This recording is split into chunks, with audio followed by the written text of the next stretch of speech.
ఓం శ్రీ గురుభ్యో నమ. హరి ఓం. ఓం సుముఖశ్చైకదంతశ్చ కపిలో గజకన్నికః లంబోదరశ్చ వికటో విఘ్నరాజో గణాధిపః ధూమకేతుర్గణాధ్యక్షో ఫాలచంద్రో గజాననః వక్రతుండః శూర్పకర్ణో హేరంబస్కందపూర్వజः షోడశైతాని నామాని యః పఠేత్ శృణుయాదపి విద్యారంభే వివాహే చ ప్రవేశే నిర్గమే తదా సంగ్రామే సర్వకార్యేషు విఘ్నస్వస్య న జాయతే. శ్రీ మహాగణాధిపతయే నమః. ఓం సం శరవణభవాయ నమః. ఓం దుం దుర్గాయే నమః. ఓం హ్రీం హనుమతే నమః. వీక్షిస్తున్నటువంటి ప్రేక్షకు మహాశయులందరికీ కూడా మరి ఈ 2026 సంవత్సరము ఫిబ్రవరి 23వ తేదీ నుండి మే 10వ తేదీ వరకు కూడా మేషరాశి పర్యంతము మీనరాశి వరకు కూడా పంచగ్రహ కూటమి చతుర్గ్రహ కూటములో నానా విధములైనటువంటి దోషాలని ప్రతి రాశి వారికి అట్లాగే వారి జన్మజాతకంలో ఉన్నటువంటి లగ్నానుసారము ఏ ఏ గ్రహాలు ఏ ఏ స్థానాలకి ఆధిపత్యం వహించి ఈ రాహువుతో మరియు శనితో కలిసినప్పుడు అంటే ఈ యొక్క 72 రోజుల్లో ఇటు రాహువుతో పాపగ్రహంతో పాపగ్రహమైనటువంటి శనితో కలవటం ద్వారా ఈ 70 రోజులు కూడా చాలా విశేషమైనటువంటి ఇబ్బందులు కలిగే అవకాశాలు ఉంటాయి. అందుకని ముఖ్యంగా జన్మ రాశి ప్రకారము ఫలితాలు కొంతవరకు మాత్రమే మనకి అన్వయించబడతాయి. అందులో ముఖ్యంగా ఫిబ్రవరి 23 నుండి ఏప్రిల్ 5వ తేదీ వరకు కూడా కుజుడు రాహుతో కలిసి ఎదురుకుండా ఉన్నటువంటి కేతువుతో దృష్టి కలిసి ఉండటం చేత కుజరాహు కేతువుల యొక్క సమ్మేళనం, అలాగే ఏప్రిల్ 6వ తేదీ నుండి మే 10వ తేదీ వరకు కూడా ఈ కుజుడు శని భగవానుడితో కలవటము, అది మీనరాశిలో. ఈ యొక్క కుజరాహువుల యొక్క కేతువు యొక్క సమ్మేళనం కాలసర్ప యోగ దోషాలని, అట్లాగే వారి యొక్క జన్మజాతకాలలో ఏదైనా కుజదోషాలు కానీ సర్పదోషాలు కానీ పితృదోషాలు కానీ, అట్లాగే వారికి నడుస్తున్నటువంటి దశల్లో ఏదైనా కుజ మహర్దశో రాహు మహర్దశో కేతు మహర్దశలో అంతర్దశలో శనికి సంబంధించినటువంటి మహర్దశలు కానివ్వండి, అట్లాగే ఏలినాటి అష్టమ అర్ధాష్టమ కంటక వేద శనిగ్రహ దోషాలు కానివ్వండి, జన్మజాతకాలలో కుజుడు రాహు కలిసి ఉన్న, అట్లాగే కుజుడు శని కలిసి ఉన్న, కుజ శుక్రులు కలిసి ఉన్న, రాహు శుక్రులు కలిసి ఉన్న, ఇట్లా మల్టిపుల్గా వారి యొక్క జన్మజాతకాలలో లగ్నాతో ఉన్నటువంటి స్థానాధిపత్యం పరంగా రకరకాల వైబ్రేషన్స్ అన్నీ కూడా వారి యొక్క జన్మ నక్షత్రానుసారము జన్మ రాశి ప్రకారము ఇప్పుడు ప్రెజెంట్ గోచారంలో ఈ 70 రోజులు కూడా ఆ ఇచ్చేటటువంటి శుభ ఫలితాలు ఒక రకంగా ఉంటాయి. జాతకంలో కొంతమందికి వివాహ ఆలస్యాలు, లేకపోతే వివాహం అయిన తర్వాత ఎన్నో రకాలైనటువంటి కుటుంబ సమస్యలతో విడాకులు అవ్వటము, అట్లాగే సంతాన ప్రతిబంధక దోషాలు, గర్భ విచ్ఛిన్న దోషాలు, 1-4 సార్లు గర్భము విచ్ఛిన్నమవుతూ మానసికంగా ఇబ్బంది పడేటటువంటి వారు, అట్లాగే మనసు చంచలంగా ఉంటూ అసలు వారేం చేస్తున్నారో వారికే తెలియనటువంటి సందర్భానుచితంగా ఉండేటటువంటి ఎన్నో ఇబ్బందులకరమైనటువంటి పరిస్థితులు కానివ్వండి, అట్లాగే ఎప్పుడు చూసినా సరే వాహనాలకు సంబంధించినటువంటి దోషాలు, అది ప్రయాణాలలో ఆటంకాలు కావచ్చు, లేకపోతే 1-4 సార్లు వాయిదాలు పడవచ్చు ముఖ్యమైనటువంటి పనుల యందు, లేకపోతే ప్రయాణాలలో ఎప్పుడు ప్రమాదాలు జరుగుతూ వారికి ఉన్నటువంటి 2 వీలర్ కావచ్చు 4 వీలర్ కావచ్చు ఎప్పుడూ కూడా ఆ యొక్క రిపేర్లు చేస్తూ వారి యొక్క ధనమంతా ఖర్చు అవుతున్నటువంటి వారు, అట్లాగే అన్నదమ్ములతో విపరీతమైనటువంటి అంటే కుటుంబంలో అన్నదమ్ముల అక్క చెల్లుల యొక్క సంబంధాలు చాలా గొప్పవి, మరి వారి మధ్య సరైనటువంటి అనుబంధాలు లేకపోవటము, ముఖ్యంగా ఉన్నతమైనటువంటి ఉద్యోగాలు చేసేవాళ్ళు కానీ రాజకీయ వ్యవస్థలో ఉండేటటువంటి ఉద్యోగులు కానీ నాయకులు కానీ ఎవరైనా సరే, మిలిటరీ వ్యవస్థలో కానీ పోలీస్ వ్యవస్థకి సంబంధించిన రంగంలో ఎవరైనా సరే వృత్తి వ్యాపారాలు చేసేవాళ్ళు కానీ, బార్బర్ షాపుల్లో ఉండేటటువంటి వాళ్ళు ఓనర్స్ కావచ్చు పనిచేసేవాళ్ళు కానీ, అట్లాగే కషాయి పని చేసేవాళ్ళు, కుమ్మరి పని చేసేవాళ్ళు, శస్త్రచికిత్సలు చేసేటటువంటి డాక్టర్లు, అనస్థీషియా ఇచ్చేటటువంటి అనస్థీషియా ఇచ్చేటటువంటి డాక్టర్లు కానివ్వండి, అట్లాగే పెద్ద పెద్ద బిజినెస్ మెన్స్, పారిశ్రామికవేత్తలు కానివ్వండి, వీళ్ళందరికీ కోర్టుకు సంబంధించినటువంటి సమస్యలు ఒక పట్టాన ఎడతెరిపి లేకుండా వారి యొక్క జన్మజాతకంలో జరుగుతున్నటువంటి పరిస్థితులను బట్టి ఎన్నో ఎదుర్కొంటూ ఉంటారు. వారికి ఉన్నటువంటి డబ్బంతా కూడా లాయర్లకో, కోర్టులకో, పోలీసులకో దారపోసేటటువంటి పరిస్థితి చాలా మందికి ఉంటోంది. నాకున్నటువంటి అనుభవరీత్యా ఎంతోమంది ఫోన్ చేస్తూ ఉంటారు, చెప్తూ ఉంటారు. కాబట్టి అట్లాగే సంతానం పుట్టి కూడా వారు మానసికంగా ఎదగలేనటువంటి వాళ్ళు, అట్లాగే అగ్ని ప్రమాదాలు, ఊరినే ఆ ఇళ్లలో దొంగతనాలు కావచ్చు, వాళ్ళ బంగారాలు పోవచ్చు, లేకపోతే వారికి సంబంధించినటువంటి వ్యాపార దోపిడీ జరగచ్చు, వ్యాపారాల్లో మోసాలు జరిగేటటువంటి వాళ్ళు, వ్యాపారానికి సంబంధించి ఎప్పుడు అటువాళ్ళు ఇటువాళ్ళు చుట్టుపక్కల వాళ్ళు ఏడ్చేటటువంటి వాళ్ళు. ఎందుకంటే ఇప్పుడు నడుస్తున్నటువంటి పంచగ్రహ కూటమి రాహు శనుల యొక్క యుతి కుజుడితో సంబంధంగా ఉంది. కాబట్టి చాలా చాలా మల్టిపుల్గా ఎవరి జాతకానుసారం సరిగ్గా లేకపోతే, జాతకంలో దశలు అంతర్దశలు కుజుడు ఇందాక చెప్పినట్టుగా కనుక జరుగుతున్నట్లయితే, గోచారంలో రూల్స్ వేరుంటాయి. జాతకంలో ఉన్నటువంటి సిచ్యువేషన్స్ మహమ్మారి పరిస్థితులను కలిగజేస్తాయి. ఎన్నో రకాలైనటువంటి విపరీత అనారోగ్య, దీర్ఘకాలిక అనారోగ్య సమస్యల పరంగా అనుకోకుండానే ఆపరేషన్స్కి వెళ్ళే పరిస్థితులు ఉంటాయి. ఒక్కోసారి ఆపరేషన్స్లో వికటించి ప్రాణాలు పోయే పరిస్థితులు ఉంటాయి. కొంతమందికి జాతకాలలో ప్రేమ విఫలం జరిగి ఇంట్లో వాళ్ళు ఒప్పుకోక వారిలో విపరీత ఆలోచనలు కలిగి ఆత్మహత్య ప్రయత్నాలు చేసుకోవటము, లేకపోతే ఒకానొకప్పుడు ఆత్మహత్యలు చేసుకున్నటువంటి వారి యొక్క ఆత్మ శాంతించక వారి కుటుంబంలో ఎప్పుడూ ఏదో ఒక అలజడి కలుగుతూ ఉండటము, ఒకరి పోయిన తర్వాత మళ్ళీ వరుసనే ఇద్దరు ముగ్గురు ఆ ఇంట్లో చనిపోవటము, ఇలాంటివి కూడా చాలా సమస్యలు ఉంటాయండి. కొంతమంది ఇళ్లలో అలా జరుగుతూ ఉంటాయి. కాబట్టి ఇవన్నీ కూడా జన్మతః వారు చేసుకున్నటువంటి కర్మానుసారంలో ఇప్పుడు నడుస్తున్న దశలు అంతర్దశలు ఎక్కడైనా కనుక యాక్టివేట్ అయితే, ఆ గ్రహాలు ఎక్కడన్నా కలిసి ఉన్నట్లయితే, ఆ సర్పదోష ప్రభావాలు కావచ్చు, కుజదోష ప్రభావాలు, శనిగ్రహ దోషాల ప్రభావాల వలన ఇప్పుడు గోచారంలో వారి యొక్క జన్మరాశి, వారి యొక్క జన్మ నక్షత్రానుసారము గ్రహాలు సంచరించేటటువంటి మూమెంట్ సరిగ్గా లేదు. కాబట్టి ప్రతి ఒక్క రాశివారు జాగ్రత్తగా వినండి, గమనించండి. ఉన్నటువంటి దోష పరిహారార్థం నా యొక్క శ్రీమాత జ్యోతిషాలయ పీఠంలో నేను ప్రతినిత్యము కూడా దాదాపుగా మార్చి 2వ తేదీ నుండి ఏప్రిల్ 5వ తేదీ వరకు కుజగ్రహ, రాహుగ్రహ, కేతుగ్రహ శాంతి కోసము మహాగణపతి, దుర్గాదేవి, అట్లాగే సర్పసూక్త జప పారాయణలు, ఆ 3 గ్రహాలకి జపాలు చేస్తూ ఏప్రిల్ 6వ తేదీ నుండి మే 10వ తేదీ వరకు కుజుడు శని యొక్క యుతి వలన కొంతమంది జాతకాలలో దోషాలు ఉంటాయి. కాబట్టి అంటే వృత్తి ఉద్యోగాల పరంగా కావచ్చు, ప్రమోషన్స్ లాగా ఉద్యోగాలు పోయి, లేకపోతే ఉద్యోగాలలో ఎప్పుడు గొడవలు, వీరికి ఉన్న అతి ఆవేశం వలన రక్త సంబంధ దోషాలు కావచ్చు, రక్త సంబంధీకుల వలన కోర్టు సమస్యలు కావచ్చు, ఎన్నో రకాలైనటువంటి గొడవలు, కొట్లాటలు, ప్రమాదాలు, ఈ యొక్క విషయాల యందు ఎవరైతే ఇబ్బందులు పడుతున్నారో వారి కోసమని చెప్పి ఏప్రిల్ 6వ తేదీ నుండి మే 10వ తేదీ వరకు కూడా ప్రత్యేకించి కుజగ్రహ శనిగ్రహ జపాన్ని ఆచరిస్తూ హనుమంతుడికి సంబంధించినటువంటి ప్రీతికరమైనటువంటి ఈ 2 గ్రహాలని ఒత్తిపట్టేటటువంటి హనుమంతుడికి సంబంధించినటువంటి మన్యు సూక్త జపాన్ని పారాయణ చేస్తూ నిత్యము హనుమాన్ చాలీసా చేస్తూ, ఇవన్నీ కూడా మన్యు సూక్త పారాయణము నిత్యము 5 సార్లు, హనుమాన్ చాలీసా 5 సార్లు, అట్లాగే ఈ యొక్క గణపతి అధర్వణ సూక్తము 7 సార్లు, సర్ప సూక్తము 6 సార్లు, దుర్గా సూక్తము 18 సార్లు. ఈ యొక్క 70 రోజుల కాలము కూడా నేను ప్రత్యేకించి, ఎందుకంటే జాతకాలలో ఉన్నటువంటి దోషాలు పోగొట్టుకోవడానికి ప్రత్యేకించి విపరీతమైనటువంటి ధనము ఖర్చు అయ్యేటటువంటి సందర్భాలు ఇప్పుడున్న కాలమాన పరిస్థితుల్లో ఉన్నాయి.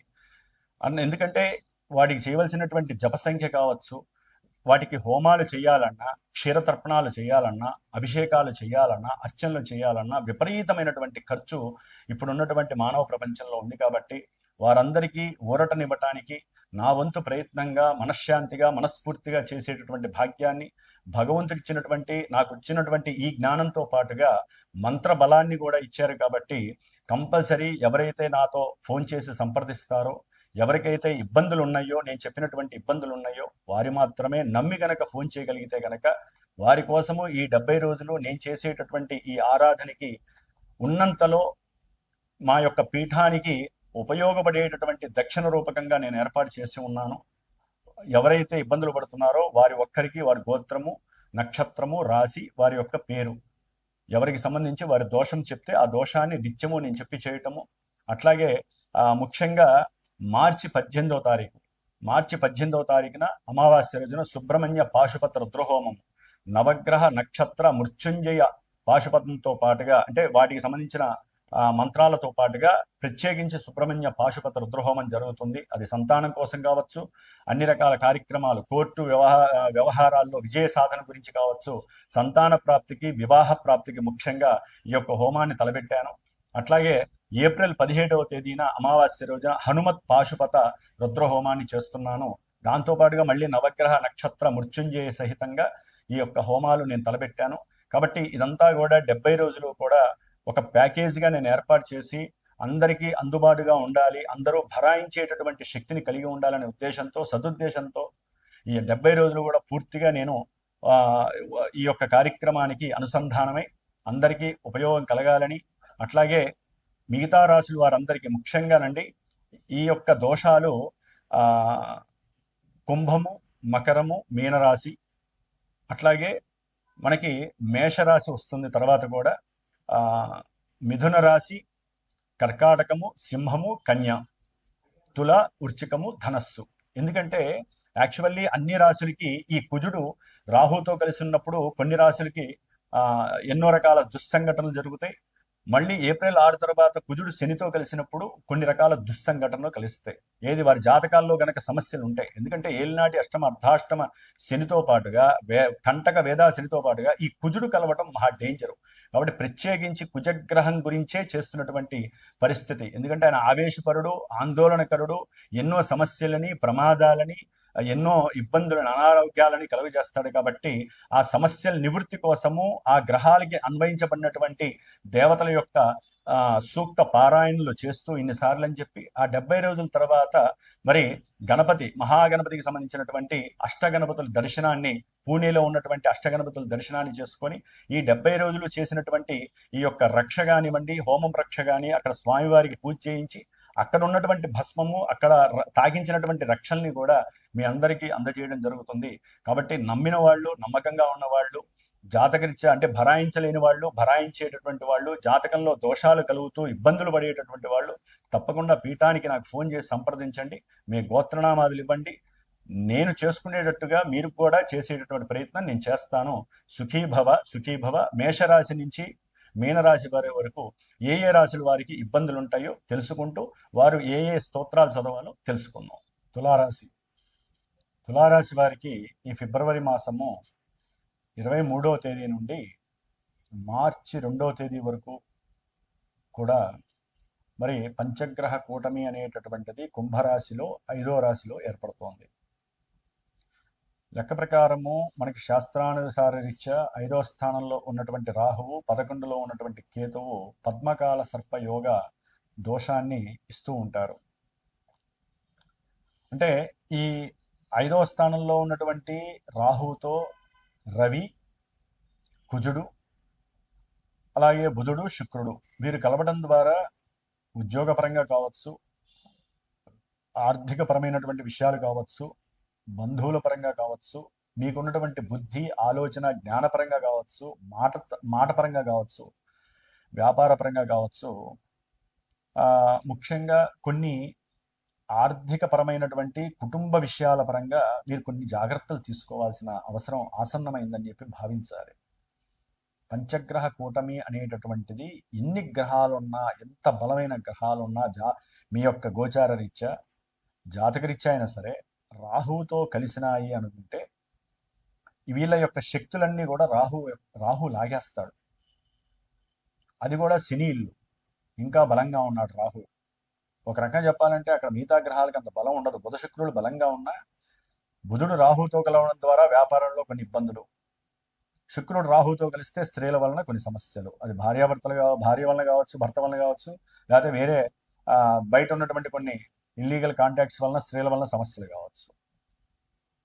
ముఖ్యంగా ఈ 5వ స్థానంలో ఉన్నటువంటి పంచగ్రహ కూటమి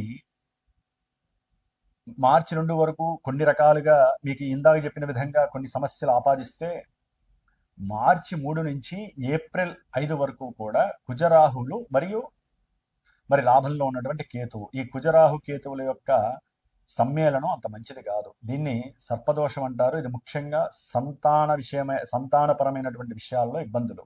ముఖ్యంగా స్త్రీలకి గర్భాశయ లోపాలు, గర్భాశయంలో పిండోత్పత్తి జరిగే చోట ఏదో రకమైనటువంటి ఆదుర్ద కలిగించే సమస్యలు, ఒకవేళ గర్భాన్ని ధరించినటువంటి వాళ్ళకి కొంతమందికి జాతకంలో గనక అనుకోని ఆ ప్రతికూలమైనటువంటి కొన్ని దశలు అంతర్దశలు జరుగుతున్నాయి అనుకోండి, ఇక్కడ వాళ్ళకి కుజరాహుల యొక్క మిశ్రమం, అంటే జాతకంలో కుజుడో రాహువు దశలు అంతర్దశలు జరుగుతున్నాయి. వాళ్ళిద్దరూ జాతకంలో కొంత అవయోగాన్ని ఇచ్చేవాళ్ళుగా ఉన్నారు. ఇప్పుడు పంచమంలో కుజరాహువులు ఉన్నారు తులారాశి వారికి. ఏమవుతుంది? వీరి యొక్క గర్భం మీద ఆ యొక్క నెగిటివ్ కిరణాలు పడి గర్భంలో కొంతమందికి దోషాలు ఏర్పడి శిశువు నశించటం, లేకపోతే గర్భధారణ చేసినటువంటి వాళ్ళకి 3వ నెల 4వ నెల వచ్చినప్పుడు ఆ గర్భ విచ్ఛిన్నం జరిగేటటువంటి పరిస్థితులు కలగటం, కొంతమందికి ధైర్యం సన్నగిల్లుతుంది. శత్రువులు, విద్యార్థులు బాగా చదువుతున్న వాళ్ళ మీద శత్రువులు పగబెంచుకొని వారి చదువుకి ఆటంకం కలిగించడం, ప్రేమ వ్యవహారాల్లో కుటుంబంలో ఒప్పుకోవట్లేదు, పెళ్లిళ్ళు కాగని వాళ్ళు చాలా ఇబ్బందులు పడతారు. వారు ఒక రకంగా చెప్పాలంటే కొన్ని అఘాయిత్యాలకు తలపెట్టే అవకాశము. కొంతమందికి అయితే కనుక ప్రయాణాలలో మానసికంగా ఆలోచనలు వేరే చోట పెట్టుకొని, అది వ్యాపారం మీద పెట్టుకున్నా, లేకపోతే ఇంట్లో భార్యాభర్తల మధ్య కొంత సంఘటిత వాతావరణం, సంఘర్షణ కలిగిన ఆలోచిస్తూ ప్రయాణాలు చేశారనుకోండి, ప్రమాదాలకి దగ్గరగా వెళ్ళే అవకాశాలు ఉంటాయి. జాగ్రత్త వహించండి. It's very dangerous. శుభాలు జరిగితే కొన్ని ఇబ్బందులు కలుగుతాయి, జాగ్రత్తగా ఉండండి. గోచారం చూడటం అంటే 6వ స్థానంలో కుజశనులు ఉన్నారు, సూపర్గా ఉంటుందని చెప్పటమే కాదు, జాతకంలో వాళ్ళకి దశలు అంతర్దశలు, లేకపోతే జాతకంలో ఈ కుజశనుల యొక్క ప్రమాణం సరిగ్గా లేకపోతే ఇక్కడ ఈ రకమైన సంబంధ దోషాలు కూడా ఉంటాయి. ఎందుకంటే ఇక్కడ ముఖ్యంగా సంబంధ దోషం మంచిది కాదు. కుజశనుల యొక్క సంబంధ దోషం రాజకీయ నాయకులకు కావచ్చు, ఉద్యోగ వ్యవస్థలో ఉన్నటువంటి వాళ్ళు కావచ్చు, మిలిటరీ వ్యవస్థలో ఉన్న వాళ్ళు కావచ్చు, లేకపోతే విద్యాలయాల్లో పనిచేసే ఉపాధ్యాయులు కావచ్చు, బ్యాంకులో పనిచేసేటటువంటి వాళ్ళు కావచ్చు, సేవకా వృత్తిలో ఎవరు ఏం చేసినా అది సేవకా వృత్తి జిహెచ్ఎంసీలో పనిచేసే వాళ్ళు వర్గం వాళ్ళందరూ ఎవరైనా సరే వాళ్ళకి ఊరికే గొడవలు అయ్యి ధన విషయంలో విపరీతమైన సమస్యలు వచ్చే అవకాశం ఉంటుంది. కాబట్టి ఈ 70 రోజులు మార్చి 2 నుంచి మే 10వ తేదీ వరకు 33 రోజులు సుబ్రహ్మణ్యేశ్వర పూజ, 35 రోజులు మరి హనుమంతుడికి సంబంధించిన పవన సూక్త హోమము ఏప్రిల్ 17వ తారీఖు చేస్తూ మిగతా 35 రోజులు 36 రోజులు కూడా హనుమాన్ చాలీసాతో పాటుగా ముఖ్యంగా మన్య సూక్త జపాన్ని ఆచరిస్తూ కుజశనుల యొక్క జపం జరుగుతుంది. కాబట్టి జాతకంలో మరి దోషాలుండి ఇప్పుడు కూడా ఈ సమస్యలు అనుభవిస్తున్నటువంటి వాళ్ళు, ఈ సర్పదోషాలు కుజదోషాల వలన పెళ్లిళ్ళు కాక సంతానం కలక ఇబ్బంది పడినటువంటి వాళ్ళు, వ్యాపారంలో ఉద్యోగాల్లో నష్టాలు కష్టాలు పడుతున్న వాళ్ళు, ఉద్యోగాలు రాక ఇబ్బందులు పడుతున్న వాళ్ళు, వచ్చిన యజమానులతో బాధపడేవాళ్ళు తప్పకుండా నా పీఠంలో నేను ప్రత్యేకించి సర్వమానవాళి శ్రేయస్సు కోసము, ఇది ప్రపంచానికి పట్టేటటువంటి పీడగా భావించి అందులో కొన్ని రాసుల వాళ్ళు, కొంతమంది ఇబ్బందులు పడుతున్న వాళ్ళ కోసము ప్రత్యేకించి నేను అవసరమైతే నా శిష్యుల ద్వారా నేను చేపిస్తున్నాను. కాబట్టి ఈ కార్యక్రమంలో అవకాశం ఉన్న వాళ్ళు తప్పగా ఫోన్ చేసి మీరు కూడా పార్టిసిపేట్ చేయండి. ఎందుకంటే విడిగా చేయాలంటే చాలా ఎక్కువ ఖర్చుతో కూడుకున్నటువంటి వ్యవహారం కాబట్టి ఇది సామూహికంగా 10 మంది కలిసి చేసుకుంటే దాని ద్వారా మనకి ఫలితము ఎక్కువగా లభిస్తుంది. 10 మంది మీద కూడా మనకి ₹1 తక్కువగా ఈ కార్యక్రమం చేసుకునే అవకాశం కల్పిస్తుంది. కాబట్టి మన కర్మని ధన రూపంలో కొంత దైవానికి ఖర్చు పెడితే ఆ కర్మ కొన్ని దుష్కర్మలు మన దాకా రాకుండా పక్కకి నెట్టివేయబడతాయి అనేటటువంటి విశ్వాసంతో నేను ఈ కార్యక్రమాన్ని ఏర్పాటు చేశాను. అవకాశం ఉన్న వాళ్ళు తప్పకుండా చేసుకోండి. ముఖ్యంగా ఎవరైనా ఉద్యోగ ధర్మం కోసం అయితే హనుమాన్ చాలీసా పారాయణ చేయండి. సంతానము, వివాహం కోసము, లేదా షేర్స్ స్టాక్ మార్కెట్లో ధన విషయం కోసం, భార్యాభర్తల మధ్య కోర్టు సమస్యలు ఉన్నటువంటి వాళ్ళు సుబ్రహ్మణ్య ఆరాధన చేయండి. ఈ రెండు కలిపి 70 రోజులు చేసిన వాళ్ళకి చాలా వరకు రిలాక్సేషన్ వస్తుందని మాత్రం గట్టిగా నమ్మి నేను చెప్తున్నాను. అవసరం అనుకుంటే నాకు ఫోన్ చేయండి, నేను తప్పకుండా పార్టిసిపేట్ చేపించి మీ యొక్క యోగక్షేమాల కోసం నా వంతు ప్రయత్నం మంత్రపరంగా, తంత్రపరంగా, మానసికంగా నేను చేసి మీకు ఆ భస్మ ప్రసాదాన్ని, రక్షా ప్రసాదాన్ని మీకు పంపించే ఏర్పాటు నేను చేస్తాను. ఓం శరవణ భవాయ.